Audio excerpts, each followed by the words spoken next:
Hey guys, in this video today we're going to discuss realistic expectations when training at home. The first thing to note is that if you're forced to train at home and you're used to training at the gym because of unforeseen circumstances, for example a lockdown, your goals may have to shift. You may not be able to focus on maximal strength anymore. You may need to change your goal to hypertrophy, trying to maintain your muscle mass, or even cardiovascular health. When training at home, it is important to focus on the things that we can control. Yes, if you're a strength athlete, it is unfortunate if you do not have a squat rack or those heavier loads that you need to help stimulate maximum strength.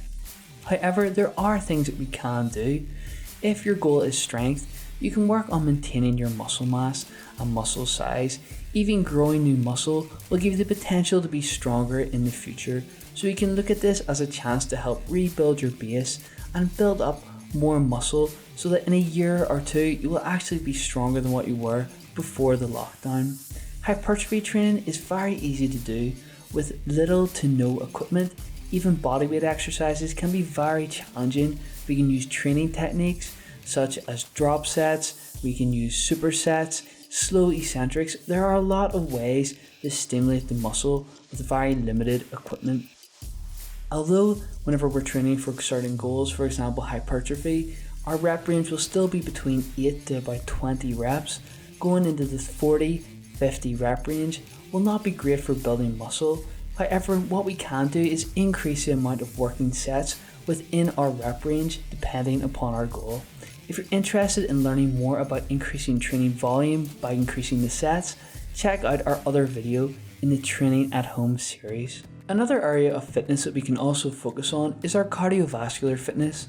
Cardiovascular health and the health of our heart is very important, especially as we get older. Yes, a lot of people who subscribe to this channel will be athletes who are interested in building muscle, building strength, but cardiovascular health is important. Not only will it increase the health of your heart and your longevity, but it can also increase your work capacity, meaning the amount of work that we can perform and recover from. So in the long term, this will help towards your training goals in terms of strength and hypertrophy. So to summarize this video, yes, it is unfortunate that if your goals are maximal strength, you may not have access to the equipment that you need to train your body under these loads. However, there are a lot of different things that we can focus on. We can focus on muscular hypertrophy, muscular endurance, plyometrics and sprint training, cardiovascular health, and flexibility. This is a great opportunity to start your training again and look at different aspects of your fitness. Focus on something that you may not have done before, and you might be surprised how much you enjoy it. Thank you for watching this video guys. If you enjoyed it, please subscribe. We're going to be posting more regular content with fitness, nutrition and training tips.